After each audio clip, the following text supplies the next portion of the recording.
Usually এখানে নিজের জন্য যে কোনো কিছু নিতেন, what would you pick? I like this one for my son Abraham. I think this is very nice. Which one is most popular? One Piece Luffyর হ্যাটটা, so সে একটা hat পরে Okay. and সে হচ্ছে সবাইদের মানে he's a big time dreamer, dream করে, সে কিছুই ছিল না, ওখান থেকে পুরো ওয়ার্ল্ডটা জয় করে, so ওর স্টোরিটা খুবই জোস. Nice. But I think he would probably like this one's very popular. This one? Very. Okay. This one for my elder son and that For the one- younger one. Yeah. For sure.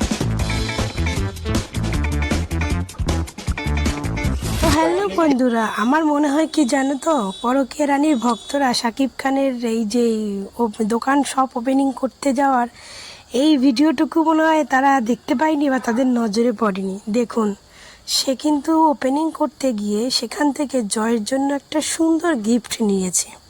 তো এইটুকু মনে হয় যে পরকীয়া রানীর ভক্তদের একটু চোখে পড়েনি। তাদের যদি চোখে পড়তো তারা হয়তো এটা নিয়ে গসিপ করতে শুরু করে দিত। তো যাই হোক, এই ভিডিওটা আমার চোখে পড়লো, যাক ভালো লাগলো যে শাকিব খান কোনো একটা শপ ওপেনিং করতে গিয়েও তার বড় ছেলে জয়ের জন্য সুন্দর একটা গিফট কিনেছেন। হয়তো ছোট ছেলের জন্য নিয়েছেন, কিন্তু এইখানে জাস্ট জয়ের নামটাই শুনলাম, তাই আমি তোমাদেরকে ভিডিওটা শেয়ার করলাম যে শাকিব খান সব কিছু ভুলে যাবে, বাট তার বড় ছেলে জয়কে কিন্তু কোনোদিনও ভুলবে না।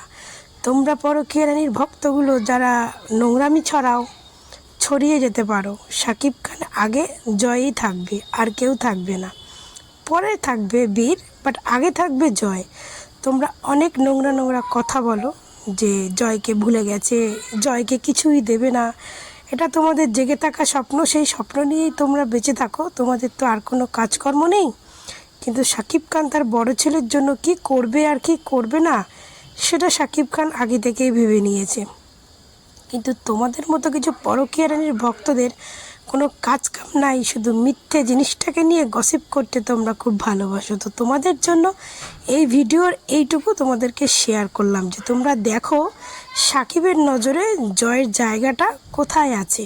ঠিক আছে, অপুর জায়গা বলতে পারবো না, কিন্তু জয়ের জায়গাটা কোথায় আছে তোমরা সেটা দেখে নাও। ঠিক আছে, ভালো থাকবে, সুস্থ থাকবে।